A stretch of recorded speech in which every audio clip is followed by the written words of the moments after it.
Battle Through the Heavens. By Heavenly Silkworm Potato. Kabanata 1271. Paghihiwalay. Nagkatinginan ang lahat mula sa tribo ng Heaven Demon Phoenix matapos makita ang grupo ni Xiaoyan na naglalaho sa spatial crack line. Walang sino man sa kanila ang nangahas na ibuka ang kanilang bibig para pigilan ang grupo ni Xiaoyan. Elder Huang, hahayaan na lang ba natin silang umalis kasama ang Dragon Phoenix Origin Fruit? Ang puting buhok na lalaking iyon ay nag-igting ang kanyang mga ngipin at nagsalita sa mukha na labis na ayaw. May solusyon ka ba? Ihahabol mo ba ang buhay mo at itataya mo ang iyong buhay para makipag-away sa taong iyon? Malamang na hindi natin siya masasaktan kahit na mamatay tayong lahat. Ang puso ni Huang Zuan ay kasalukuyang puno ng galit. Ang isang pato na umabot sa kanyang bibig ay lumipad palayo. Bukod dito, marahas itong binigyan siya ng 2 sampal bago lumipad palayo. Paano nito hahayaan siyang maging mahinahon? Sa hindi inaasahan. Ang batang babae na iyon ay talagang mula sa Ancient Void Dragon Tribe. Kung hindi dahil sa kanya, ang Dragon Phoenix Origin Fruit na iyon ay nasa bag ng aking Heaven Demon Phoenix Tribe. Dahan-daang itinikom ni Feng Qing'er ang kanyang mga pilak na ngipin at sinabing. Bukod dito sa pagkakataong ito, ang tribo ay nagpadala ng napakaraming eksperto. Kung tayo ay babalik sa kabiguan. Huminga ng malalim si Huang Zuan ng ilang beses. Ang lakas nila ang naging dahilan para kumalma siya. Ilang sandali pa ay nabaling ang kanyang tingin. Bigla siyang tumalikod at naglakad patungo sa koridor.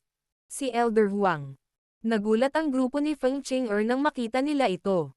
Tara na, babalik tayo sa Beast Spiritual Barrier at ibabalik ang skeleton ng Heaven Phoenix. Hindi tayo makakabalik ng walang dala kahit anong mangyari.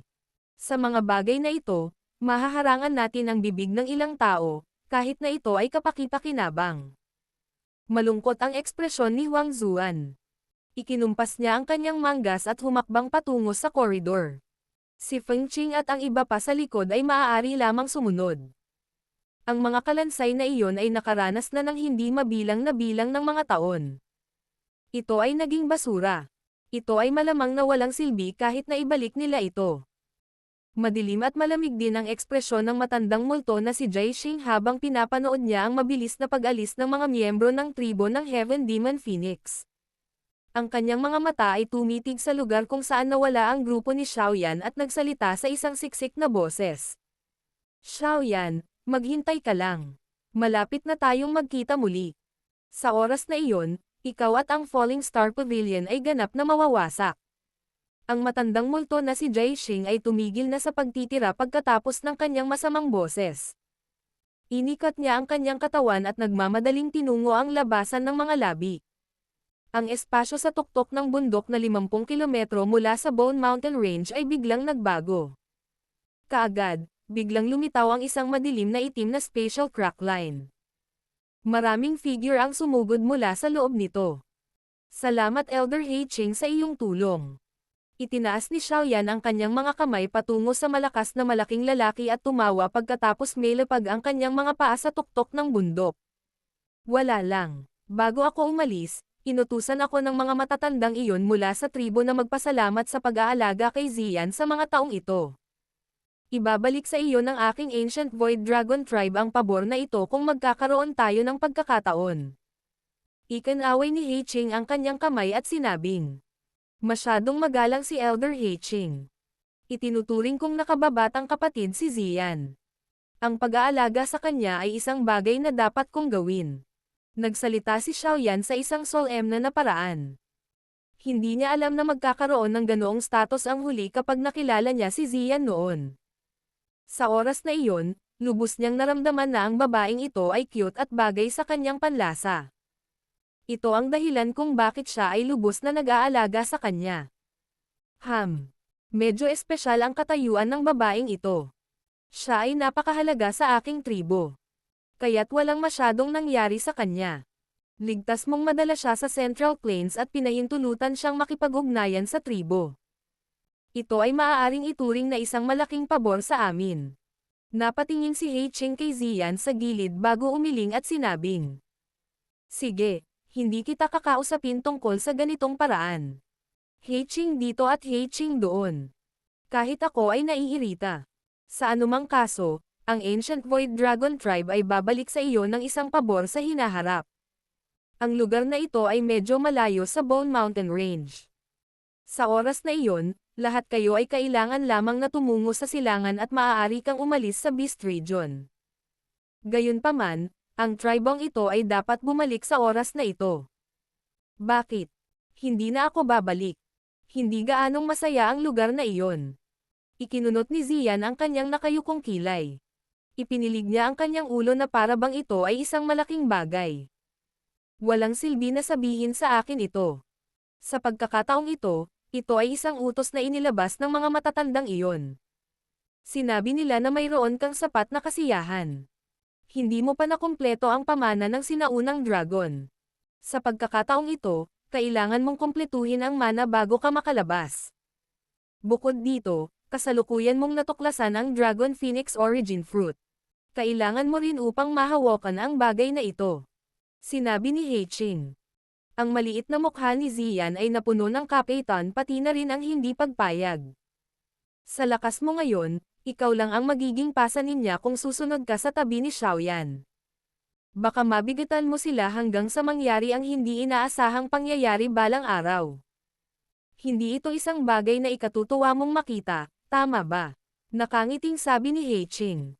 Kapag nakumpleto mo ang mana, tiyak na tataas ang iyong lakas. Sa oras na iyon, walang makakapidyo sa iyong lumabas. Maaari kang pumunta at hanapin ang grupo ni Xiaoyan at maaari mo pa silang tulungan ng totoo. Nagulat si Zian nang marinig niya ito. Agad niyang ibinaba ang kanyang ulo sa desperado na paraan at sinabing, sige, panalo ka, babalik ako kasama mo. Napatingin si Xiaoyan kay Heiching. Ang taong ito ay maaaring mukhang magaspang ngunit siya ay tuso din.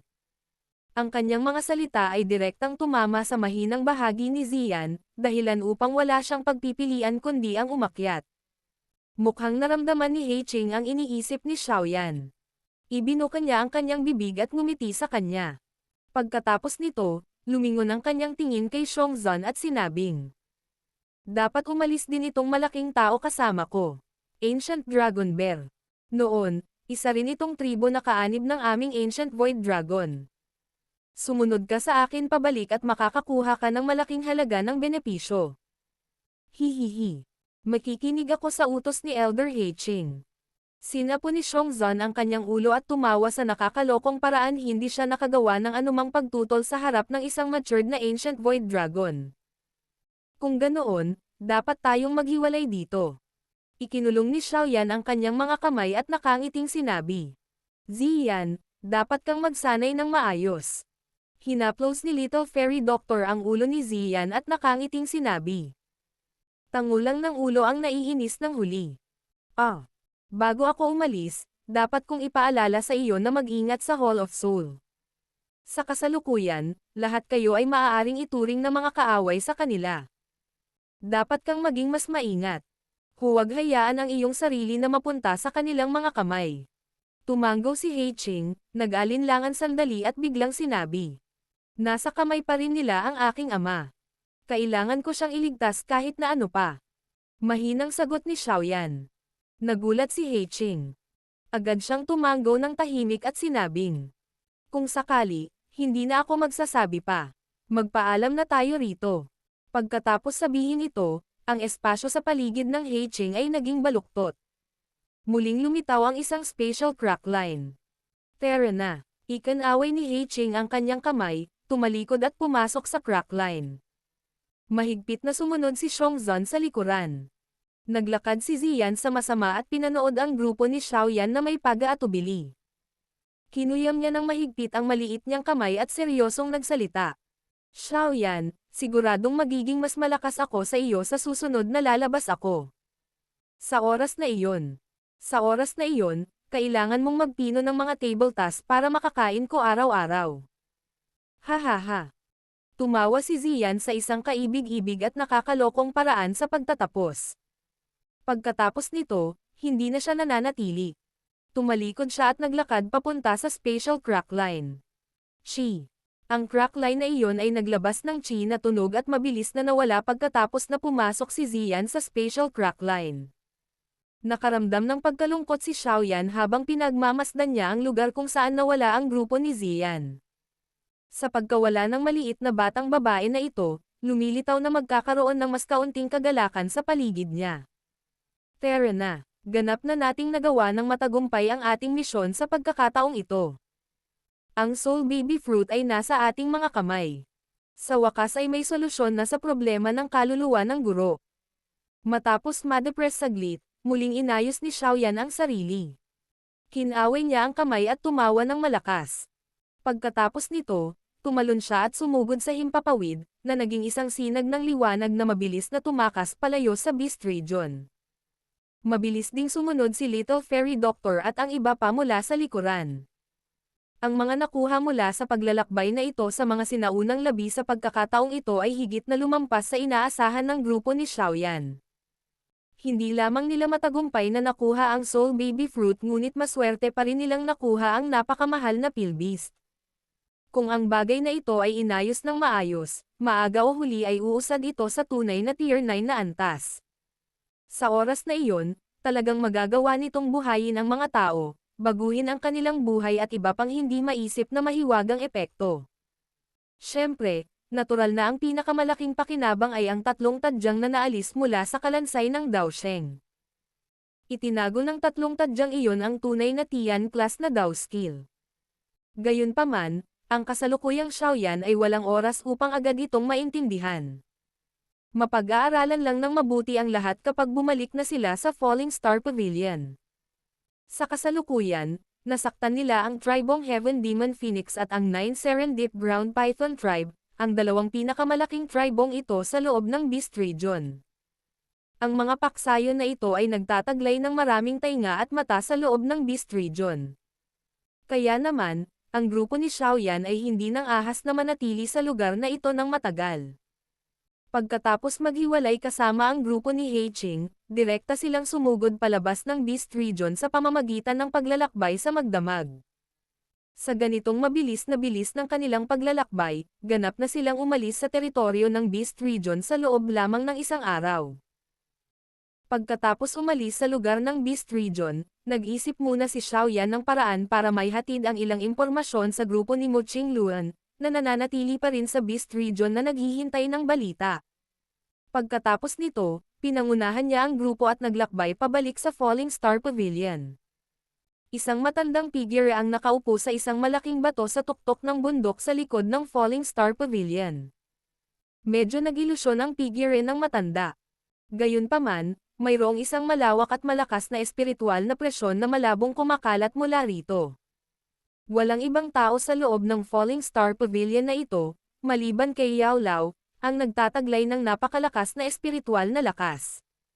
Matanda, lihim na akong nakipag-ugnayan sa ilang matandang demonyo, na may magandang relasyon sa iyo noon. Sumagot sila na hanggat kaya mo pang mabawi ang iyong lakas, sila ay magiging bisitang opisyal ng Falling Star Pavilion. Tumawa ang isang berdeng nakasuot na Feng Zunzi mula sa likuran ni Yao Lao. Oo, kung mabawi ko ang aking pinakamataas na lakas, ang Falling Star Pavilion ay magkakaroon ng lakas na kailangang seryosohin ng Hall of Soul. Sa garantiya ng seguridad, natural na magiging handa sila. Napangiti si Yao Lao at hindi nagulat. Bahagyang tumango si Feng Zunzi. Saglit siyang nag-isip at sinabing, ito ay isang yugto ng panahon mula noong ang grupo ni Xiaoyan ay nagtungo sa Beast Region. Siguro kung nakuha na ang Soul Baby Fruit. Ito ay usap-usapan na medyo maraming mga eksperto ang naakit sa mga labi sa pagkakataong ito. Makakasiguro ka. Bahagyang ngumiti si Yao Lao. Dahan-dahan niyang iminulat ang nakapikit niyang mga mata at tumingin sa pasukan ng Star Realm. Isang bahagyang ripple ang lumitaw sa lugar na iyon. Nagulat si Feng Zunje nang makita niya ang malaking pagtitiwala ni Yao Lao kay Xiaoyan. Kaagad, sinundan niya ang mga mata ng huli at Nilingon, tanging ang espasyo doon ay unti-unting nagbubukas. May ilang pamilyar na figure ang dahan-daang pumasok. Sa hitsura nito, ang grupo ni Xiaoyan, na bumalik sa Falling Star Pavilion sa pagod na paraan. Matanda, binabati kita. Malapit nang matupad ang iyong pag-asa. Bahagyang ngumiti si Feng Zunje. Mahina siyang nagsalita sa isang naiinggit na boses. Nakahanap ka talaga ng isang mabuting disipulo. Battle Through the Heavens. Kabanata 1272. Mahiwagang tato. Unti-unting lumapag ang katawan ni Xiaoyan sa tuktok ng likod na bundok. Tumingin siya kay Yao Lao, na nakaupo sa isang malaking bato at nakangiti sa kanya. Pinagdikit ang kanyang mga kamay, sinabi niya. Natupad namin ang aming mga inaasahan. Si Feng Zunzi sa gilid ay hindi sinasadyang nagpakawalan ng mabigat na buntong hininga nang marinig niya ang mga salitang ito ni Xiaoyan. Itinaas niya ang isang hinlalaki patungo kay Xiaoyan at tumawa. Mabuti. Ayos ka lang ba? Nakangiting tanong ni Yao Lao. Maaari itong ibuod na puno ng mga sorpresa ngunit walang panganib.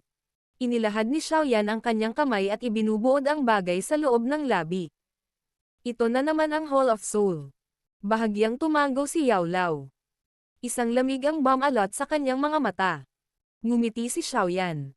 Pinitik niya ang kanyang daliri at lumitaw ang isang kahon na gawa sa kahoy sa kanyang kamay. Pagkatapos nito, ang kahon na gawa sa kahoy ay nasuspine sa kalangitan bago dahan-dahang lumapag sa harap ni Yao Lao. Automatikong binuksan ito. Ang gintong liwanag ay bumaril mula rito bago inihayag ang sanggol na parang gintong prutas sa loob ng kahon. Ito talaga ang Soul Baby Fruit. Bukod dito, ito ang pinakamagandang kalidad na golden grade na Soul Baby Fruit. Kahit na sa pagiging mahinahon ni Yao Lao, ang kanyang mga mata ay hindi sinasadyang nagpakita ng kagalakan nang makita niya ang gintong prutas na ito. Ngumiti si Xiaoyan at tumango. Ang Soul Baby Fruit ay may dalawang grado. Sila ay ang Silver Grade na Soul Baby Fruit at ang Golden Grade na Soul Baby Fruit. Ang una ay may mas mababang kalidad habang ang huli ay may mas malakas na epektong panggamot. Ang Soul Baby Fruit na natagpuan ni Xiaoyan sa loob ng sinaunang kagubatan ay ang huling uri. Sa Golden Grade Soul Baby Fruit na ito, malamang na ang lahat ng essence spiritual aura na iyong naubos ay ganap na mapupunan. Hinimas ni Feng Zunzi ang kanyang balbas at tumawa. Guro, dapat kang mag-retreat ngayon at subukang palitan ang iyong essence spiritual aura sa lalong madaling panahon. Sa ganoong paraan, masisimulan nating pinuhin ang isang katawan. Sabi ni Xiaoyan. Bahagyang tumango si Yao Lao. Tumingin ang kanyang mga mata kay Xiaoyan bago siya nagsalita ng mahina. Bata, namimiss mo ba ang iyong ama? Nagulat si Xiaoyan nang marinig niyang biglang nagsalita si Yao Lao tungkol sa ganitong paraan. Agad naman siyang tumahimik. Mariin niyang idiniin ang kanyang mga labi at may matinding guilt sa kanyang mga mata. Si Xiao Zhan ang kanyang ama. Ang parehong linya ng dugo ay dumaloy sa loob ng kanilang mga buto. Ang huli ay labis na nagmamahal sa kanya noong siya ay bata pa. Kahit noong panahon na siya ay nasa pinakamababang punto ng kanyang buhay, ang pagmamahal na iyon ay hindi nabawasan sa anumang kadahilanan. Ito ay dahil sila ay mag-ama. Ang dalawang simpleng salita ay kumakatawan sa isang relasyon sa dugo na walang maaaring alisin. Kung bibilanggan niya ang oras na nahulog ang kanyang ama sa mga kamay ng Hall of Soul ay mas mahaba pa kaysa narito si Yao Lao. Nang mahuli ang kanyang ama noon, si Xiaoyan ay isang malambot na kabataan lamang, na umahan sa Misty Cloud Mountain na puno ng galit ang kanyang tiyan. Malaki ang inaasahan ni Xiao Zhan para kay Xiaoyan dahil bata pa ang huli.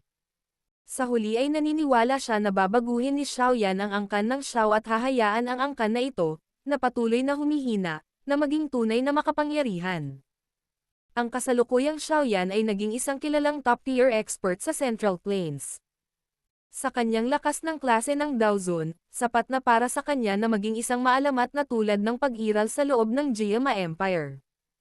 Mula sa isang tiyak na punto ng view, lumilitaw na naabot niya ang inaasahan ni Xiao Zhan sa kanya noon. Sa kasamaang palad, hindi nakita ng huli ang kanyang anak na tumataas na sandali. Ililigtas ko ang aking ama. Ito ang pangako ko kay kuya at pangalawang kapatid. Wala akong mukha para bumalik at makita sila kung hindi ko mailigtas si ama. Mahinang sabi ni Xiaoyan. Medyo paus ang boses niya. Ang malaking bundok na ito na kilala bilang Hall of Soul ay nakadikit sa kanyang mga balikat mula pa noong siya ay isang malambot na kabataan.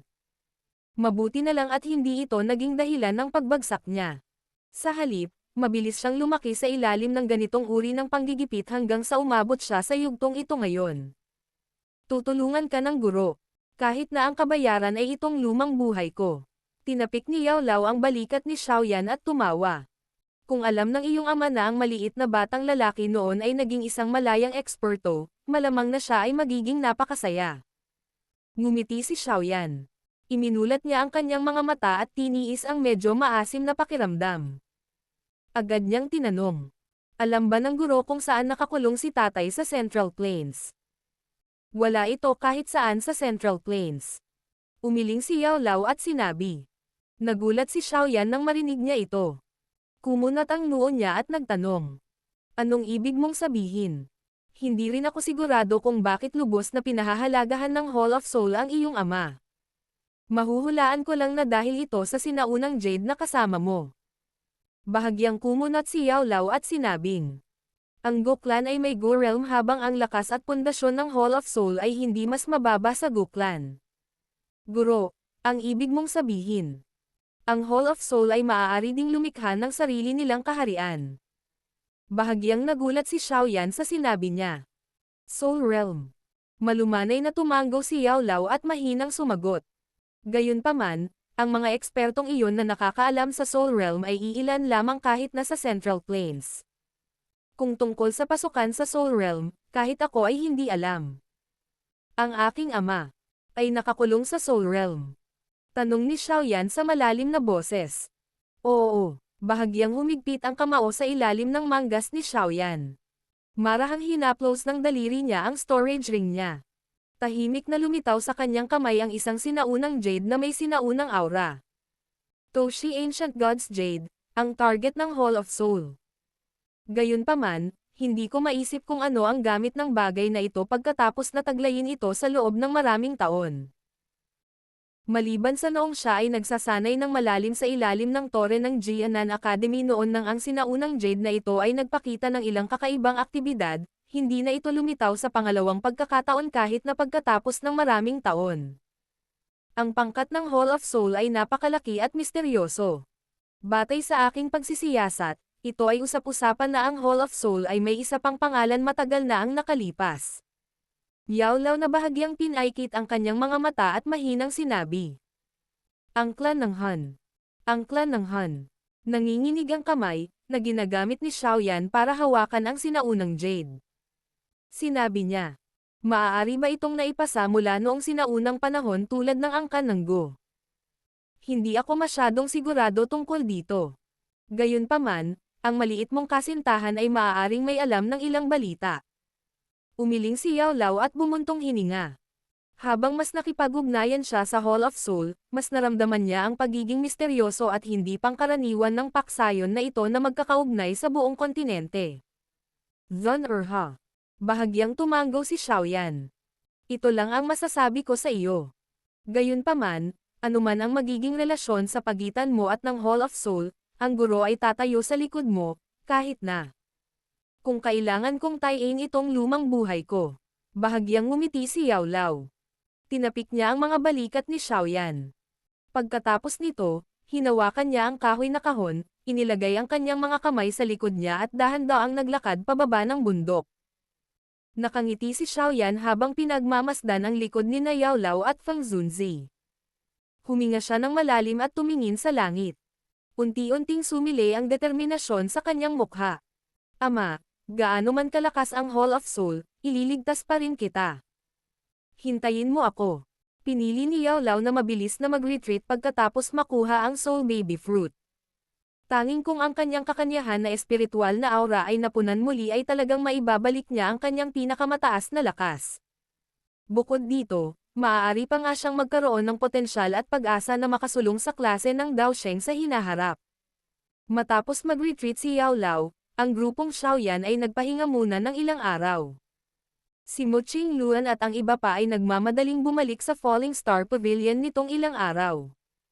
Nakahinga sila ng maluwag nang mabalitaan nilang matagumpay ang misyon. Matapos magpahinga ng ilang araw at mabawi ang kanyang pinakamataas na lakas, muling sumakit ang ulo ni Xiaoyan. Sa pagkakataong ito, ang kanyang sakit ng ulo ay dahil sa lason sa loob ng katawan ni Qinglin. Ang Emperor Python Heart Eroding Poison ay isang napakatanyag na lason sa Central Plains. Ang ganitong uri ng lason ay usap-usapan na walang antidote. Gayunpaman, sinabi rin ni Xiaoyan na walang lason na walang panlunas sa mundong ito. Kaya lang hindi pa nahanap ang antidote. Dahil dito, ibinaon niya ang kanyang ulo sa maraming libro ng gamot na naiwan ni Yao Lao, hiniram pa niya ang 7-colored poison book na nakuha noon ng Little Fairy Doctor para pag-aralan. Bagamat ang nakamamatay na lason na ito ay nagbigay sa kanya ng sakit ng ulo, maswerte na ang langit ay gumanti sa mga nagsikap. Matapos maghanap ng 4 hanggang 5 araw sa ganap na kadiliman na ito, sa wakas ay nakahanap na si Xiaoyan ng paraan para alisin ang lason. May tahimik at malamig na kuweba ng bundok sa likod ng bundok ng Falling Star Pavilion. Sa gitna ng kuweba ay may maliit na pool na ginawa gamit ang mga bato. Sa sandaling ito, bumubula ang malinaw na tubig sa loob ng pool. Parang kumukulo ang pool. Si Xiaoyan ay paminsan-minsan ay umiinom ng panggamot na pulbos o likido habang nakatayo siya sa gilid ng pool. Pagkatapos nito, ibuhos niya ang mga ito sa pool. Ang malinaw na tubig sa loob ng pool ay unti-unting naging maputlang-pulang kulay. Saka lang siya tumigil. Binaliktad niya ang kanyang kamay at isang maliit na bote ng jade ang kumislap at lumitaw. Ang loob ng bote ng jade ay naglalaman ng isang rich substance tulad ng purong enerhiya. Oo. Nang makita ang bote ng jade na ito, agad na lumabas ang Snow White na maliit na hayop sa dibdib ni Xiaoyan. Sa kasalukuyan, ang ekspresyon ng maliit na bast ay lubhang tamad. Maging ang balahibo nito ay naging mas mapatla. Nagdulot ito ng kirot sa puso kapag tinitingnan ito. Magtiwala ka na babayaran kita pagkatapos nito. Tumawa ng mapait si Xiaoyan. Naglabas siya ng isang pares ng mga table tasks mula sa kanyang storage ring at pinasok ito sa bibig ng Pilbeast. Saka lang medyo naka-recover ang huli. Nakahinga ng maluwag si Xiaoyan nang makita niya ito. Siya ay talagang gumugol ng isang mahusay na pagsisikap upang makuha ang taong ito na mag-ambag ng ilang dugo. Blup, blup. Tumagilid ang bote ng jade at dahan-daang tumulo pababa ang pilak na likido. Sa wakas, lumapag ito sa pool. Kaagad, isang nakakatalam na tunog ng sizzling ang lumabas. Matapos tumulo ang likido dito, agad na kumalat ang isang alon ng sobrang dalisay na enerhiya mula sa loob ng pool. Qinglin, tanggalin mo ang iyong mga damit at pumasok sa pool. Kung maa-absorb mo ang lahat ng enerhiyang ito, dapat nitong ganap na patatagin ang iyong lakas sa klase ng Daozun. Itinabi ni Xiaoyan ang bote ng jade, inikat ang kanyang ulo at nakangiting kinausap si Qinglin sa gilid. Sa una ay nagulat si Qinglin nang marinig niya ito. Agad na bumungad sa mukha niya ang matangkad na pamumula. Naiintindihan ko. Napangiti din si Xiaoyan nang makita ang ugali nito. Lumingon siya at sinabing, dahil sa pangangailangan na palaging magdagdag ng iba't ibang panggamot na pulbos, natatakot ako na hindi ako makaalis. Oo. Pulang-pula ang mukha ni Qinling nang kinilala niya sa isang boses na parang langgam. Pagkatapos nito ay mabilis niyang tinanggal ang kanyang damit. Sa isang splash ay tumalon siya sa maliit na pool sa isang maliksi na paraan. Napalingon lamang si Xiaoyan matapos marinig ang tunog ng pag-splash ng tubig. Tumingin ang kanyang tingin sa pool, at nakita lamang ni Qinling ang kanyang ulo sa ibabaw ng tubig. Ang kanyang mahabang buhok ay nabasa at dumaikit sa kanyang mukha, na nagdagdag ng kaakit-akit sa kanya. Ipasok ang iyong estado ng pagsasanay at makuha ang nakapagpapagaling na lakas sa loob ng pool. Malumanay na nagsalita si Xiaoyan.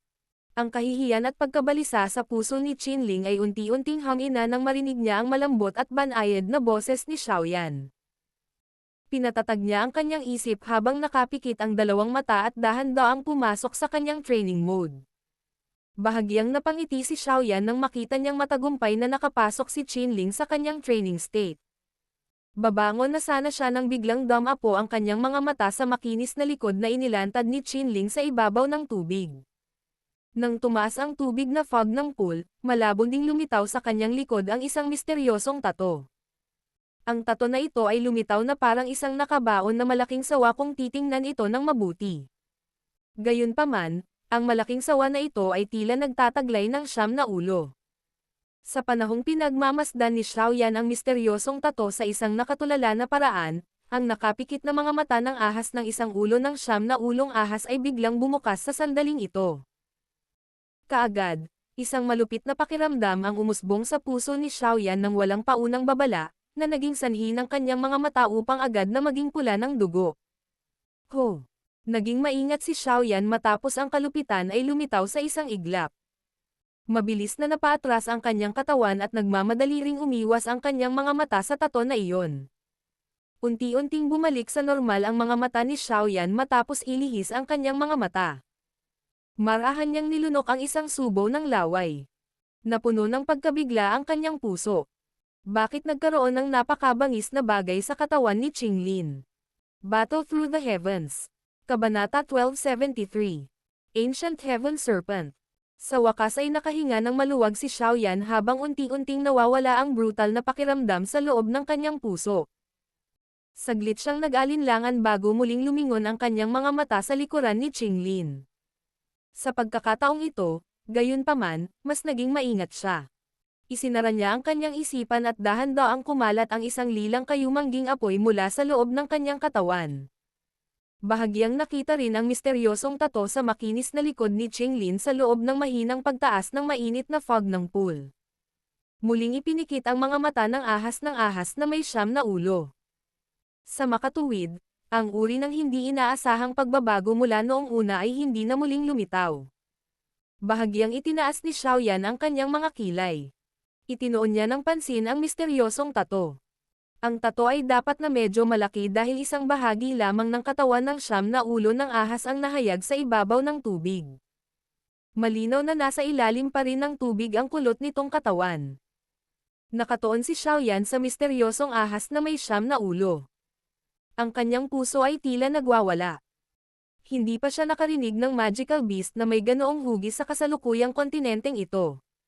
Bukod dito, mula sa mabangis na aura na tila kumakalat mula sa magical beast na ito na naging dahilan upang siya ay walang anumang depensa kapag siya ay nahuli sa kawalan, ito ay malinaw na ito ay hindi isang ordinaryong magical beast. Ang bagay na ito. Ano ba talaga ito? Napakunot ng mahigpit si Xiaoyan. Gayunpaman, siya ay nasa kawalan pa rin ng ilang sandali. Ang kakaibang hugis na ito. Kahit isang 9 serendip ground python ay hindi ganito ang hitsura, hindi ba? Walang magawang iling ni Xiaoyan ang kanyang ulo at pigilan ang kanyang pagdududa sa kanyang puso pagkatapos mag-isip ng mahabang panahon sa walang kwentang paraan. Kapag nagising si Qinglin, maaari niyang tanungin siya. Dapat alam niya ang eksaktong sitwasyon. Ang pag-iisip na ito ay dumaan sa puso ni Xiaoyan at itinigil din niya ang mga walang kabuluhang kaisipang ito. Sinulyapan niya ang kulay sa loob ng pool at muling naglabas ng isang maliit na bote ng jade mula sa kanyang storage ring. Nagbuhos siya ng maputlang-pulang likido mula sa loob. Ang pagtatangkang ganap na alisin ang Emperor Python Heart Eroding Poison mula sa katawan ni Qinglin ay nagsasangkot ng medyo komplikadong proseso. Sa kabutihang palad, si Xiaoyan ay kasalukuyang itinuturing na isang tunay na alchemist guro. Kung ito ay ibang tao, malamang na ang tao ay hindi talaga nagtataglay ng kakayahang tulungan si Qinglin na alisin ang lason. Bagamat malinaw na alam ni Xiaoyan na ang pagtatangkang tanggalin ang Emperor Python Heart Eroding Poison ay lubhang mahirap at nakakapagod ng oras, hindi niya inaasahan na gugugol siya ng 4 na araw. Si Xiaoyan ay nanatili sa loob ng kuweba sa loob ng 4 na araw na ito. Ang bilang ng mga sangkap na panggamot na itinapon sa pool ay umabot na sa mahigit 200. Isang nakakatakot na purong enerhiya ang tumagos sa pool. Sa wakas, maging ang fog mismo ay naging malapot. Bagamat ang oras at mga sangkap na panggamot ay lubhang naubos, ang ekspresyon ni Qinglin ay naging mas masigla sa ilalim ng mainit na pagtaas ng enerhiya na fog. Ang bahagyang itim na singaw na natitira sa pagitan ng mga kilay ng isa ay unti-unting nagkalat. Ang lahat ng ito ay nagpapahiwatig na ang Emperor Python Heart Eroding Poison sa loob ng kanyang katawan ay mabilis na inaalis. Sa mga ilang araw na ito na inalagaan ni Xiaoyan ang pagtanggal ng lason sa katawan ni Qinglin, binigyang pansin din ni Xiaoyan ang misteryosong tato sa kanyang likod. Pagkatapos ng ilang araw na pagmamasid, natuklasan niya na tila dumaraming enerhiya ang ibinubuhos sa katawan ni Qinglin. Ang misteryosong nine-head snake tato na iyon ay lalong naging malinaw. Maging ang mga mata ng ahas ng siyam na ulo ay unti-unting bumukas. Ang bahagyang pagbukas ng mga mata ng ahas na ito ang magiging dahilan upang hindi sinasadyang maramdaman ni Xiaoyan ang bakas ng karahasan na kumakalat sa kanyang puso. Sa kabutihang palad, malakas ang kanyang pag-iisip at maaaring hindi niya pansinin ang mga epekto ng hindi pangkaraniwang siyam na ulong ahas. Matapos maranasan ang mga pagbabagong ito, lalong naging interesado si Xiaoyan sa misteryosong tato. Ang bagay na ito ay dapat na isang bagay mula sa sinaunang panahon. Gayunpaman, malamang na ang kasalukuyang kontinente ng Daochi ay wala ng isang magical beast. Kung hindi, tiyak na narinig ni Xiaoyan ang tungkol dito. Habang curious si Xiaoyan, naunawaan din niya na ang pinakamahalagang bagay ay lutasin muna ang lason sa katawan ni Qinglin. Kaya naman, pinakalma niya ang kanyang puso at nagpatuloy sa paghihintay. Ang ganitong uri ng mapait na pag-aalaga ay nagpatuloy ng 3 araw pa bago ang mga mata ni Qinglin, na nakapikit sa loob ng 7 araw, sa wakas ay nagpakita ng ilang aktibidad. Blob blob. Ang mahinang pulang tubig ng pool ay patuloy na naglalabas ng mga bulan ng tubig sa loob ng pool. Ang mainit na hangin ay tumaas at ang isa ay malabo na makakita ng isang kaibig-ibig at kaaya-ayang figure. Sa loob ng 10 taon na ito, ang batang babae noon ay naging masigla at nakakaakit na tao. Umupo si Xiaoyan sa isang bato sa tabi ng pool. Dahan-dahan ding bumukas ang nakapikit niyang mga mata. Naramdaman niya na may bahagyang kakaibang aktibidad na lumitaw sa pool sa sandaling ito. Malapit na bang matapos? Mahinang bulong ni Xiaoyan sa sarili. Bigla siyang nakarinig ng tilamsik ng tubig na bumubuga mula sa pool. Agad siyang natigilan at tatayo na sana nang biglang nanginig ng matindi ang buong nagbigay. Anong nangyari? Bahagyang nagbago ang ekspresyon ni Xiaoyan. Dali-dali siyang tumayo at napahinto ang mga mata sa pool na natatakpan ng hamog. Ang aktibidad ay pinalabas mula sa lugar na iyon. Pinaikit ni Xiaoyan ang kanyang mga mata. Mariin niyang tinitigan ang loob ng pool. Tila may napakalaking balangkas na malabo na nakikita sa loob ng fog. Bahagyang kumunat ang noo ni Xiaoyan nang maramdaman niya ang ganitong kakaibang pagbabago. Ang Daochi sa loob ng kanyang katawan ay mabilis na umikot. Ang kumakalat na fog ng enerhiya ay biglang gumalaw nang ang Daochi ay ipinapaikot sa loob ng katawan ni Xiaoyan. Kaagad-agad, lumitaw ang isang kakaibang mata na kasing laki ng ulo. 3 maliliit na tuldok ang pinalaki sa loob ng mata na napuno ng berdeng ilaw. Sa wakas, nag-transform sila sa 3 malademonyo na parang esmeralda na bulaklak na pumapalibot sa mga mata at mabilis na umikot. Triple Jade Green Snake Flower Pupils. Agad na nanikip ang puso ni Xiaoyan nang makita ang hitsura ng mata ng demonyo. Ang kanyang katawan ay biglang sumugod pabalik sa isang reflex-like action. Puff! Napaatras pa lang ang katawan ni Xiaoyan nang biglang sumabog ang malademonyong mata na iyon. Isang napakalaking figure ang sumugod mula sa loob ng pool.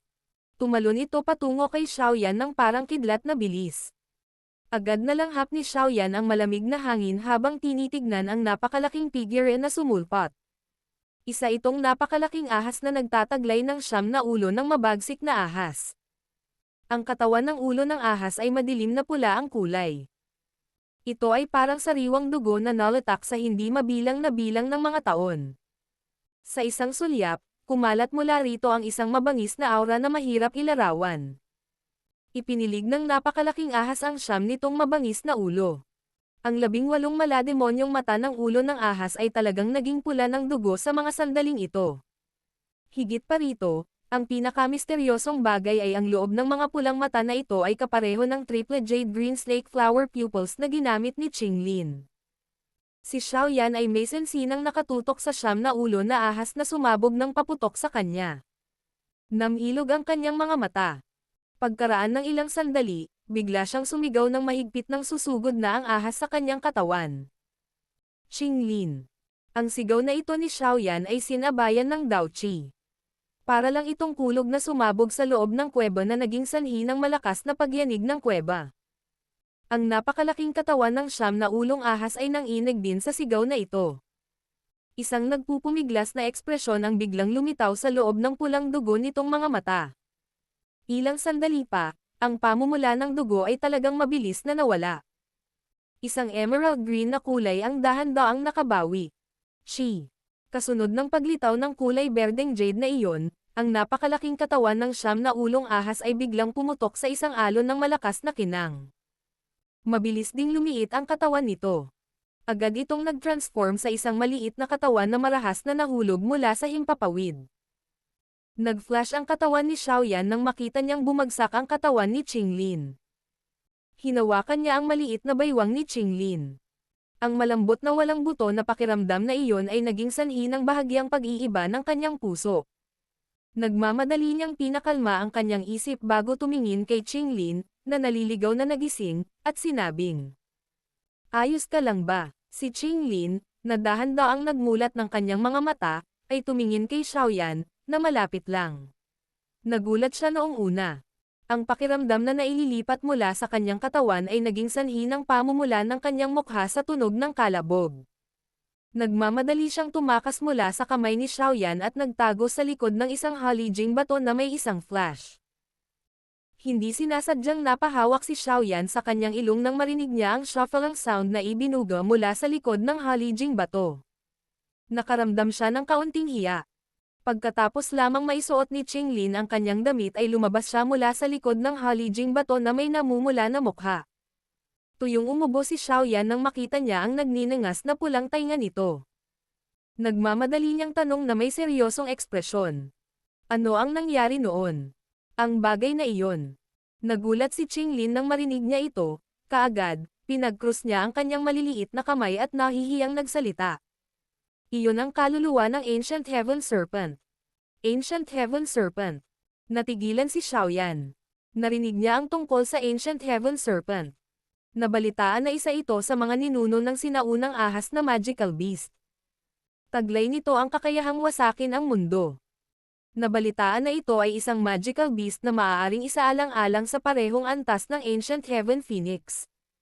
Gayunpaman, ang bilang ng Ancient Heaven Serpent na ito ay mas maliit kaysa sa Heaven Phoenix.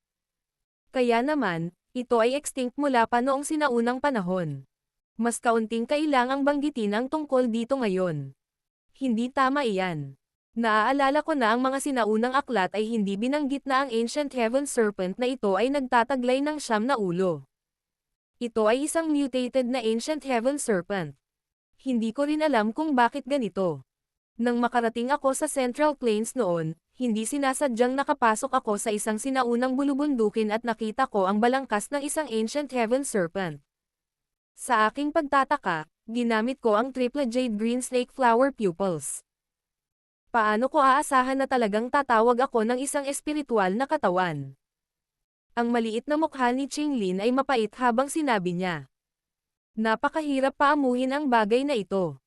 Hindi ito nakikinig sa akin kahit na ginamit ko na ang triple jade green snake flower pupils. Kung minsan, ito ay lalabas at magdudulot ng gulo. Mabuti na lang, sa pagtaas ng aking lakas, ang resistensya ng bagay na ito ay humihina din. Malamang na madali ko itong makontrol sa lalong madaling panahon. Natigilan ang mukha ni Xiaoyan. Kinokontrol ang isang mutated Ancient Heaven Serpent. Ang bagay na ito. Ito ay isang pag-iral na maihahambing sa Ancient Heaven Phoenix. Kung ito ay lumaki sa hinaharap, magagawa pa nitong lumaban sa isang piling tao na Daosheng. Hindi mo ba sinabi na ang iyong triple jade green snake flower pupils ay hindi kayang kontrolin ang mga snake form na magical beast na may sinaunang bloodline?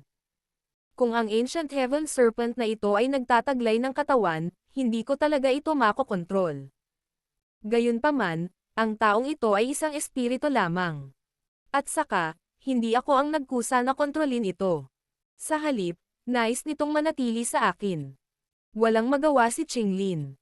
Mayroon lamang dalawang uri ng top-tier snake form na magical beast na tunay na nagtataglay ng royal bloodline noong sinaunang panahon. Ang isa ay ang Ancient Heaven Serpent habang ang isa ay ang Heaven Swallowing Python. Ang kasalukuyang 9 Serendip Ground Python ay mga inapo lamang nila. Heaven Swallowing Python.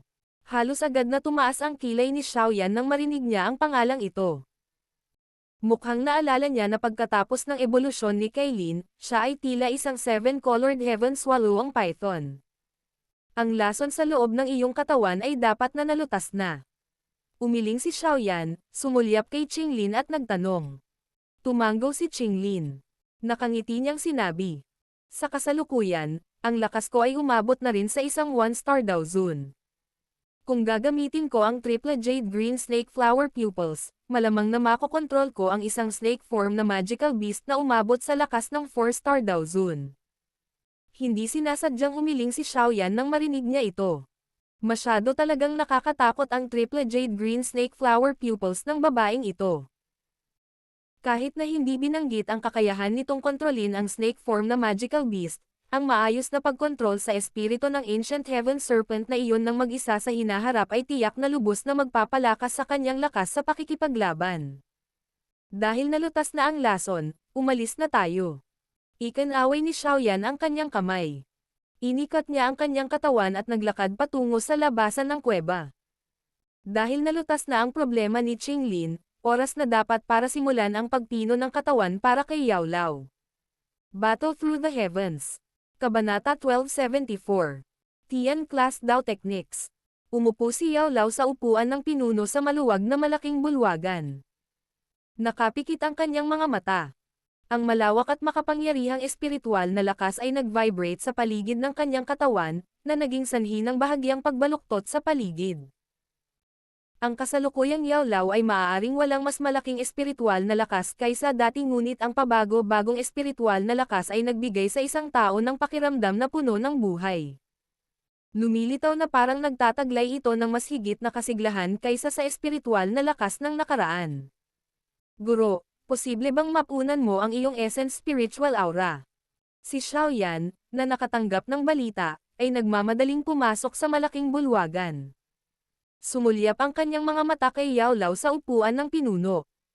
Sa kanyang kasalukuyang kakayahan, natural na naramdaman ni Xiaoyan ang pagbabago sa kasalukuyang espiritual na lakas ni Yao Lao.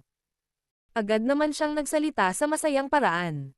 Dahan-daang binuksan ni Yao Lao ang kanyang mga mata. Tumingin siya kay Xiaoyan, na mabilis na naglalakad bago ngumiti at tumanggo. Sinabi niya. Ang epektong panggamot ng golden grade na soul baby fruit ay hindi inaasahang malakas. Ang aking essence spiritual aura ay muling bumawi sa rurok. Kung gayon ang bagay ng pagpino ng katawan ay maaaring magsimula, di ba? Medyo balisang nagsalita si Xiaoyan. Ang pagpapadalisay ng katawan ay nangangailangan pa rin ng iba't ibang sangkap. Nakangiting sagot ni Yao Lao. Makatiyak ka. Nakuha na ng disipulong ito ang lahat ng sangkap na ito sa mga taong ito. Nakangiting sabi ni Xiaoyan. Pinitik niya ang kanyang daliri at may lumabas na bote ng jade sa kanyang kamay. Isang Dragon Eye Large Medicinal Pill ang umiikot at tumutulo. Isang halimuyak ng tableta na napakayaman, imposibleng mabawi, kumalat mula sa loob nito. Naging dahilan ito upang maging braced ang isip. Ito ay Tier 8 na gamot na tableta. Isang sorpresa ang agad na lumitaw sa mga mata ni Feng Zunzi habang sinabi niya nang tingnan niya ang medicinal pill. Oo. Bukod pa rito, ito ay isang Tier 8 medicinal pill na nakaranas ng 5 pill lightning. Mabagal na tumanggo si Yao Lao. Agad niyang ibinunyag ang bilang ng mga pill na kulay kidlat na naranasan ng gamot na ito. Kaagad, tumingin siya kay Xiaoyan sa isang nalulugod na paraan at sinabi. Ang iyong kasanayan sa alchemist ay hindi napabayan sa mga taon na ito. Hahaha. Matandang lalaki, makasigurado ka tungkol dito. Si Xiaoyan ay isa ring kampyon sa pill gathering. Hindi siya mas makulat kaysa sa iyo noong bata ka pa. Hinimas ni Feng Zunzi ang kanyang balbas at tumawa ng malakas. Guro, ito ang bone-growing blood fusing pill. Ang daliri ni Xiaoyan ay dahan-dahang pamitik sa bote ng jade at ang huli ay dahan-daang naanod sa harap ni Yao Lao. Kaagad, muling naglabas si Xiaoyan ng isa pang transparent na bote ng jade. Mayroong ilang berdeng pulang patak ng dugo sa loob ng bote ng jade. Isang nakakatakot na purong enerhiya ang kumalat mula sa loob nito. Ito ang essence blood ng isang Heaven Demon Phoenix. Maaaring kulang ito sa dami ngunit malaki ang pakinabang nito. Nakangiting sabi ni Xiaoyan. Ito ang natural na essence blood na pinadalisay ni Xiaoyan mula sa Heaven Demon Phoenix Bones noon.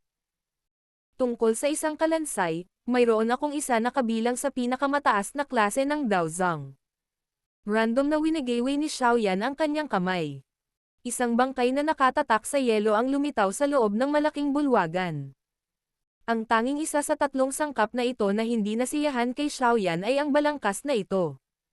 Kung ito ay sa nakaraan, maaaring makaramdam siya ng kaunting kagalakan sa kalansay ng isang tao sa tuktok ng klase ng Daozang. Gayunpaman, sa pagtaas ng kanyang antas, ang isang kalansay ng ganoong lakas ay hindi na nakakaakit ng pansin ni Xiaoyan. Hihihi. Kung ito ay isang kalansay, mayroon akong isa na pag-aari ng isang 4-star Daozun dito. Tumawa si Feng Zunzi sa gilid. Ikinumpas niya ang kanyang manggas at bumagsak ang isang kabaong sa lupa. Mayroong isang maputlang kulay abo na kalansay sa loob ng kabaong. Isang mahinang fluorescence ang dumadaloy sa katawan ng balangkas. Ito ay isang kaaway ko sa nakaraan. Namatay siya sa aking mga kamay. Natakot ako na walang haharap sa kanyang bangkay kaya tinulungan ko siyang panatilihin ito. Si Xiaoyan ay hindi sinasadya na medyo natahimik nang marinig niya ang casual na tono ni Feng Zunzi. Tila si Feng Zunzi ay nagtataglay ng matinding pagkapuot sa taong ito. Kung hindi niya haharapin ang bangkay ng kausap. Lahat ng tatlong sangkap na ito ay may pinakamataas na kalidad. Ang mga materyales na dinadalisay natin mula sa mga ito ay dapat na makapagbigay daan kay Yao Chen na makabawi sa dati niyang pinakamataas na lakas. Gayunpaman, iniisip ko kung magagawa ba niyang makalusot sa klase ng Daozun at makakarating sa klase ng Daosheng. Hinimas ni Feng Zunzi ang kanyang balbas at sinabi ang kanyang mga iniisip. Mahirap. Umiling si Yao Lao. Ang Daozun at Daosheng ay dalawang ganap na magkaibang antas. Ang isang piling Daozun ay maaaring ituring na isang tunay na dalubhasa sa nangungunang antas sa kontinente. Isang Daosheng, sa kabilang banda, ang nakatayo sa tuktok ng isang gintong pagoda. Dahil sa pundasyon ng Central Plains, ang mga piling Daozun ay maaaring ituring na kakaunti ngunit hindi sila bihira. Gayunpaman, ang isang piling tao na si Daosheng ay ganap na naiiba. Kunin na lang halimbawa si Xiaoyan. Sa kabila ng kanyang pagdating sa Central Plains sa napakaraming taon, hindi pa niya nakikilala ang isang tunay na piling tao na Daosheng. Siyempre, ang paunang kondisyon nito ay hindi kasama ng isa ang kalansay ng Daosheng na nakilala ni Xiaoyan sa sinaunang labi. Ang bagay na iyon ay mayroon lamang isang maliit na natitirang elite na espiritong Daosheng. Hindi ito maaaring ituring na isang tunay na dalubhasa. Kahit na ganito ang nangyari, ang balangkas na nawalan ng mga bakas ng buhay ay naging dahilan upang magmukhang lubhang miserable si Xiaoyan, ang matandang multo na si Jai Xing at ang iba pang mga eksperto. Halos mahulog sila sa hindi inaasahang sitwasyon. Sa pamamagitan ng kasong ito, posibleng malabong na maobserbahan kung gaano katikat ang isang tunay na Daosheng. Ang antas na iyon ay tunay na nagtataglay ng dakilang kapangyarihan upang sirain ang langit at lupa. Dahil ang lahat ng sangkap ay natipon na, dapat tayong kumilos bukas. Kapag mas maagang nabawi ni Yao Chen ang kanyang pinakamataas na lakas, hindi gaanong kailangang mag-alala ang Falling Star Pavilion tungkol sa paghihiganti ng Hall of Soul.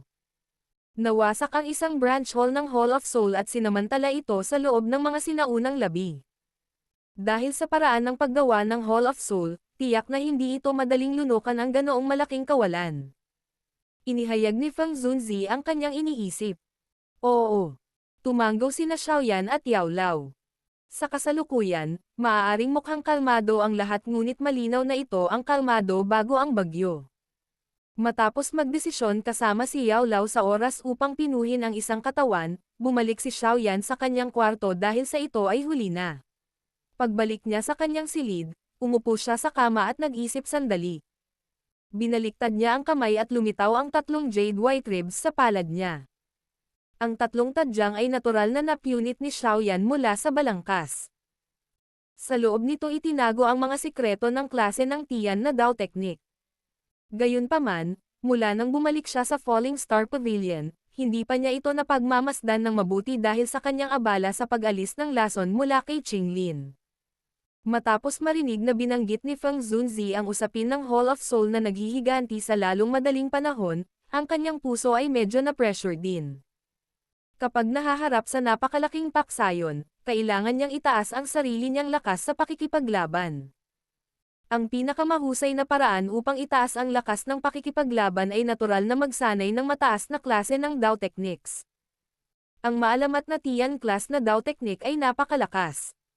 Kahit na sa sandaling ito, hindi nakakalimutan ni Xiaoyan ang nakakatakot na lakas na nilikha noong ang Dao Sheng Skeleton ay nagpakawala ng Tian class na Dao Technique noon.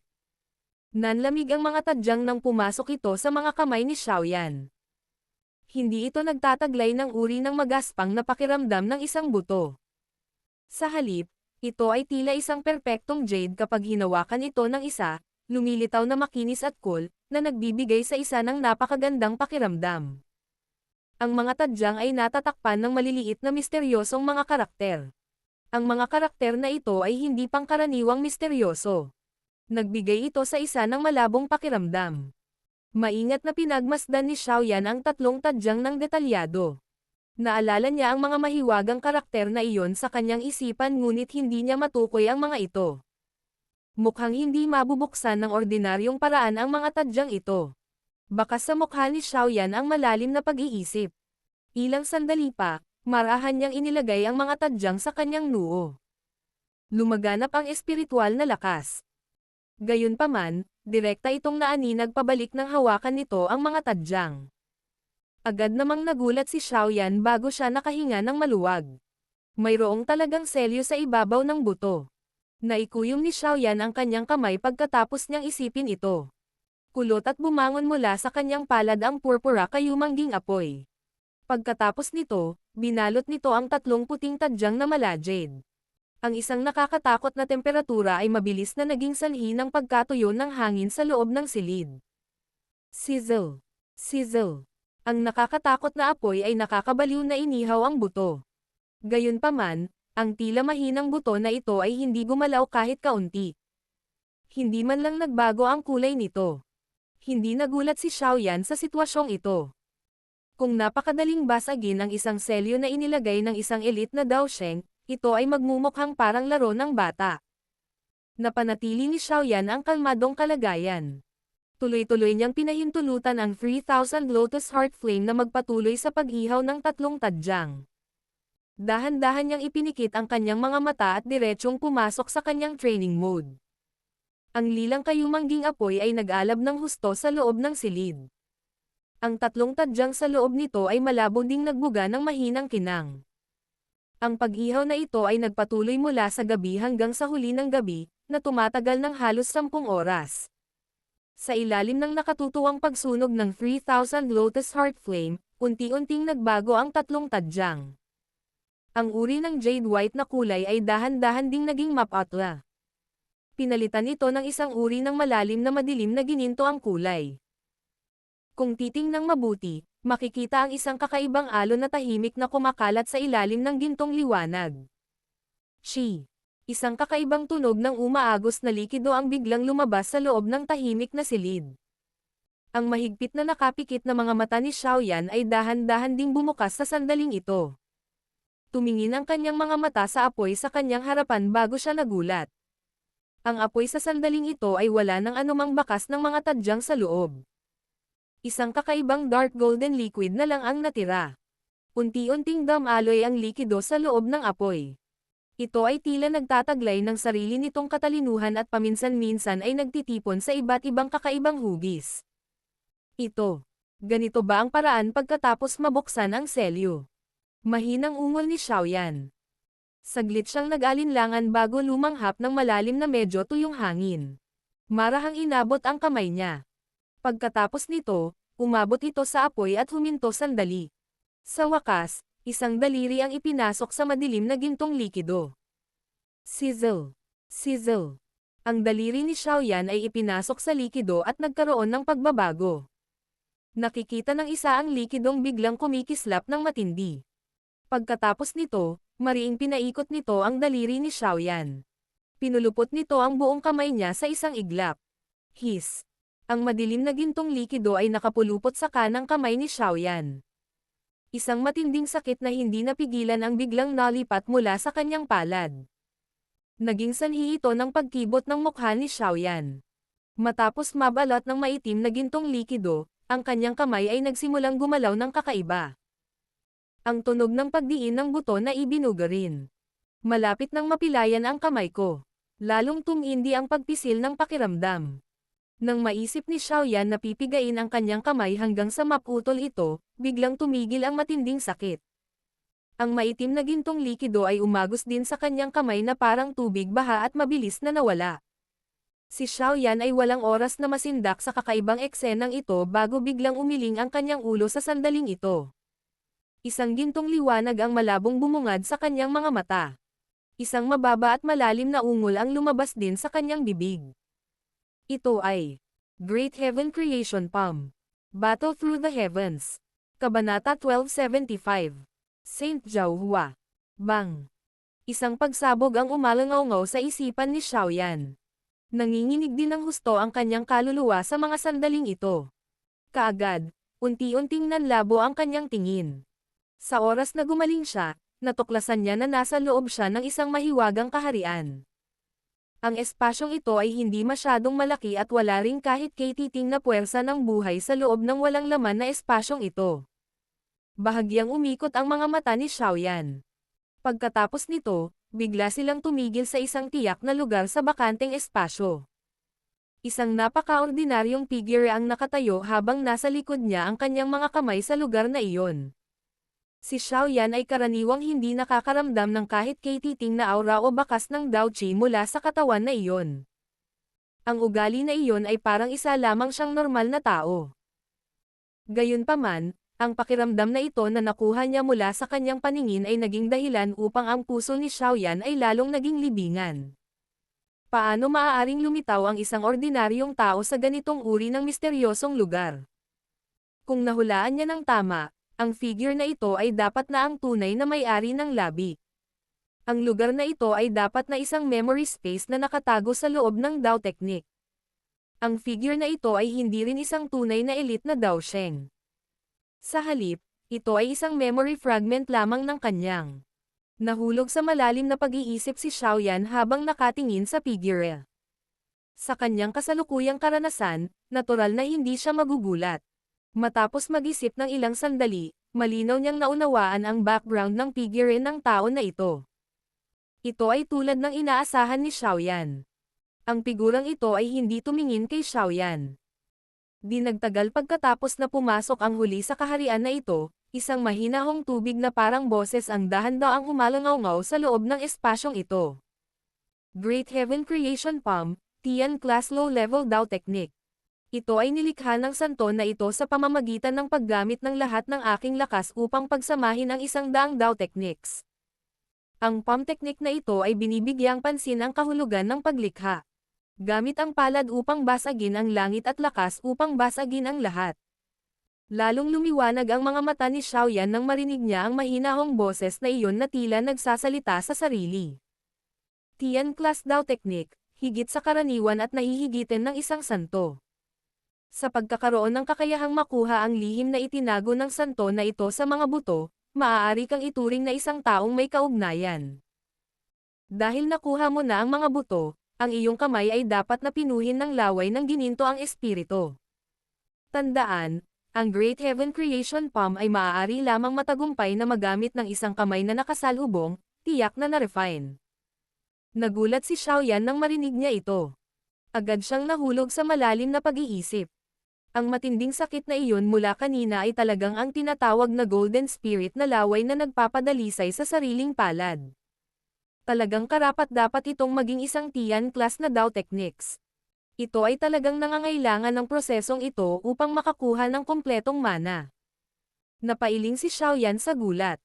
Kung laktawan niya ang pagpipino na hakbang na iyon, malamang na hindi siya maglalakas loob na ilabas ito na tinatawag na Great Heaven Creation Palm kahit na matagumpay niyang natutunan ito. Ang Great Heaven Creation Palm ay nagtataglay ng lakas ng paglikha.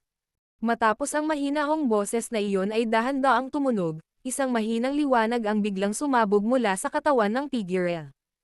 Mabilis ding naging transparent ang katawan na iyon. Nagsiwalat ito ng napakalinaw na ruta ng ugat sa loob nito. Isang bakas ng madilim na gininto ang enerhiya ang dumaan sa mga ugat na ito at binalangkas ang isang kakaibang ruta ng ugat. Ito ang meridian na ruta ng Great Heaven Creation Palm. Isang kagalakan ang biglang sumibol sa mga mata ni Xiaoyan nang makita niya ang eksenang ito.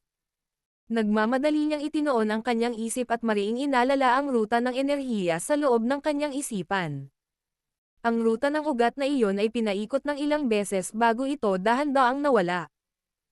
Sa kabutihang palad, ang rutang ito ng sirkulasyon ay naalala na sa isip ni Xiaoyan. Matapos mawala ang ruta ng ugat, muling nawala ang liwanag sa loob ng katawan ng figure. Unti-unting lumiwanag ang isang madilim na gintong liwanag. Kaagad, isang kamay ang naglahad at mabigat itong dumapo sa bakanteng espasyo. Bang! Bumagsak ang palad at isang nakakatakot na enerhiya ang agad na tumakas na parang bagyo. Isang napakalaking itim na bilog na liwanag ang muling nabuo sa ilalim ng palad ng figure ng tao. Nabuo ang liwanag na bilog. Pagkatapos nito, naghiwa-hiwalay ito na tila bilis ng kidlat. Ang nakapalibot na kalawakan ay tila isang salamin na pilit na ikinalat. Nalaglag ito halos kaagad. Nakahinga si Xiaoyan ng malalim na hangin habang nakatingin sa bilog na itim na liwanag na mabilis na kumalat sa loob ng kanyang mga mata. Hindi siya nagpahayag ng anumang ekspresyon ng gulat. Sa halip, itinuro niya ang figure sa loob ng madilim na itim na liwanag na bilog mula sa malayo at yumoko. Taong nakatadhana, tandaan ang pangalan ng santo na ito, Saint Jiaohua. Isang mahinang boses ang biglang umalangaw-ngaw sa isip ni Xiaoyan na parang kulog. Ang figure ay unti-unting kumupas sa loob ng madilim na itim na liwanag na bilog. Sa wakas, tuluyan na itong naglaho. Ang huling figure na iniwan ng isang elite na daosheng sa mundong ito ay nawala sa ganitong paraan. Tahimik na tumanggaw si Xiaoyan. Hinayaan niyang umilo ang madilim na itim na liwanag na bilog at basagin ang kanyang katawan. Ang mahigpit na nakapikit na mga mata ni Xiaoyan ay biglang bumukas sa kanyang silid. Mabagal na buntong hininga ang sumunod sa kanyang lalamunan bago ibinuga. Bamulong siya. Saint Jiaohua. Bahagyang bamulong si Xiaoyan bago siya tuluyang nagising makalipas ang ilang sandali. Ang kanyang mga mata ay tumingin sa kanyang kanang kamay at nakita na ang kanang kamay na ito ay kasalukuyang nagtataglay ng malabo na madilim na gintong liwanag na tila metal. Sa pagpasok ng kanyang isip sa kanyang katawan, nagsimulang gumala si Xiaoyan sa kanyang kanang kamay. Kaagad, nagulat siya nang matuklasan na ang isang pares ng mga sobrang tago na ugat sa loob ng kanang kamay ay tila nabuksan. Ang mga ugat na ito ay konektado sa isa't isa, na tila isang kakaibang cycle. Ito ay lumitaw na kakaiba kapag ang isa ay tumingin dito. Bahagyang naalala ni Xiaoyan habang pinagmamasdan ang mag-asawang ito na naglalaro ng maliliit na ugat. Noon lamang niya natuklasan na ang landas kung saan ang ugat ay umiikot sa paligid ay nasa pinakakritikal na mga posisyon. Sa madaling salita, kung wala ang direksyon mula sa ilang nag-iikot na ugat na ito, anumang pagtatangka na puwersahang gamitin ang Great Heaven Creation Palm ay haantong lamang sa malawak at makapangyarihang pagtitipon ng enerhiya sa palad ng isang tao nang hindi mailalabas mula sa katawan ng isang tao. Para itong bote na lalong namumula sa hangin. Maaga o huli ay sisabog ito. Sa oras na iyon, ang braso ng taong nagpapakawalan nito ay malamang naganap na madudurog. Hindi katakatakang sinabi nito na ang palad lamang na dinalisay ng gininto ang espiritual na laway ang maaaring gumamit nito. Ito ay talagang dahil dito. Nakaramdam si Xiaoyan ng biglang pagkaunawa sa kanyang puso. Agad siyang napabuntong hininga ng tahimik. Talagang karapat-dapat siyang maging isang piling daosheng ng isang partikular na henerasyon. Nakagawa talaga siya ng ganitong misteryosong paraan. Mayroong libu-libong mga meridian sa loob ng katawan ng isang tao na may walang katapusang bilang ng mga lihim na ugat. Hindi isang madaling bagay na magbukas ng isang kapaki-pakinabang na ugat. Gayunpaman, iniisip ko kung magagamit ko na ba ang Great Heaven Creation Palm na ito. Ang mga mata ni Xiaoyan ay malabo na naglalaman ng init na sumasayaw sa loob nito. Ang lakas ng palad na ito ay isang bagay na personal niyang nasaksihan sa loob ng sinaunang labi noon. Napakaraming eksperto na naruroon ang namatay sa ilalim ng palad na ito. Kung hindi dahil mabilis tumakas ang grupo ni Xiaoyan, malamang na mahirap hulaan ang resulta. Ang puso ni Xiaoyan ay labis na nagnanais sa Great Heaven Creation Palm noong araw na iyon. Ngayon, sa kabutihang palad ay natutunan niya ito. Paanong tumahimik ang puso niya? Pinagsalikop ang kanyang mga kamay, tumalon si Xiaoyan mula sa kama at tumayo ng diretso sa loob ng silid. Huminga siya ng malalim ng hangin. Ang Daoqi sa loob ng kanyang katawan ay sumunod sa landas ng memorya sa kanyang isip at nagsimulang dahan-daang umikot. Ang Daoqi ay na-circulate ng napakabagal sa simula. Bukod dito, ang landas ay medyo komplikado. Napakaraming pagkakamali ang nangyari sa panahong ito. Sa kabutihang palad, mabilis na nag-react si Xiaoyan. Kapag nalaman niyang mali ang landas, ikakalat niya kaagad ang kanyang Daoqi. Pinipigilan siya nito na magdusa ng anumang pinsala. Matapos makaranas ng ilang kabiguan, unti-unti ding naging pamilyar si Xiaoyan dito. Makalipas ang isang oras o higit pa, sa wakas ay matagumpay na siyang nagkaroon ng sirkulasyon ng ugat. Sa sandaling makumplito niya ang sirkulasyon, biglang nanginig ang braso ni Xiaoyan. Isang madilim na gintong liwanag ang biglang sumiklab. Kaagad, siya ay natigilan ng matuklasan na ang Daoqi sa loob ng kanyang katawan ay umaagos na parang tubig baha. Ang direksyon kung saan ito dumadaloy ay ang kanyang kanang kamay. Nakakatakot na pagkapagod ng Daoqi. Kahit na sa lakas ni Xiaoyan, hindi sinasadyang nagbago ang kanyang ekspresyon nang maramdaman niya ang bilis ng pagkaubos ng kanyang Daoqi. Ang Tian class na Dao technique na ito ay talagang isang matako na hindi busog kahit paano ito pinakain. Sa pagtaas ng dami ng Daoqi na natipon sa palad ni Xiaoyan, ang madilim na gininto ang liwanag ay lalong lumakas. Ilang sandali pa, sa wakas ay lumitaw ang isang itim na kinang sa gitna ng gininto ang liwanag ng ito ay tumaas hanggang sa limitasyon. Isang nakakatakot na puwersa ng pagsipsip ang lumabas sa sandaling lumitaw ang itim na glow. Ang nakapalibot na madilim na gininto ang liwanag ay nilamon sa itim na liwanag sa loob ng isang kisap mata. Unti-unti din itong lumaki sa sandaling ito. Nakakatakot na enerhiya. Matapos personal na gamitin ang Great Heaven Creation Palm na ito, sa wakas ay ganap na naunawaan ni Xiaoyan ang takot nito. Agad namang nagbago ang ekspresyon ng mukha niya. Ito ang Falling Star Pavilion. May mga elder at disipulo ng Falling Star Pavilion sa paligid ng kanyang silid. Kung bibitawan ang palad na ito, malamang na walang buhay na mananatili sa loob ng 100 metrong radius. Ang ilang malamig na pawis ay lumabas sa noo ni Xiaoyan nang maramdaman niya ito. Huminga siya ng ilang malalim na hininga at pilit na pinigilan ang pagod ni Daoqi sa loob ng kanyang katawan. Bahagya niyang ikinuyom ang palad niya. Saglit na nanginginig ang peach size na itim na glow na iyon nang nakakuyom ang kamay niya. Sa wakas, dahan-dahan itong namutla sa ilalim ng gulat na mga mata ni Xiaoyan. Sa kalaunan ay naging Daoqi na naman ito at lumundag sa katawan ni Xiaoyan. Nakahinga ng maluwag si Xiaoyan nang maramdaman niya ang napakalaking Daoqi na muling nakabawi sa kanyang katawan. Pinunasan niya ang malamig na pawis sa kanyang noo, itinaas ang kanang kamay at tumingin sa mga mata na may pagkatulala. Ilang sandali pa, ibinuka niya ang kanyang bibig at tumawa. Ito ay dahil ang bagay na kailangan niya para sanayin itong Great Heaven Creation Palm ay itinakda na ng Saint Zhao Huan na iyon. Kaya naman, ang bilis kung saan niya pinagkadalubhasaan ang klase ng Tian na Dao technique na ito ay higit pa sa iba pang mga Dao technique. Dapat sabihin na ito ay talagang isang malaking pagpapala. Great Heaven Creation Palm. Hahaha. Iniisip ko kung gaano ka-interesant ang ekspresyon ng matandang multo na si Jai Xing kung makikita niya itong Dao technique sa susunod na makilala ko siya. Bahagyang napangiti si Xiaoyan matapos marahang himasin ang kanyang kanang kamay. Isang malamig na kislap ang kumislap sa kanyang maitim na mga mata. Ang Great Heaven Creation Palm na ito ang magiging karit na kukuha ng buhay ng matandang multo sa susunod na pagkikita nila.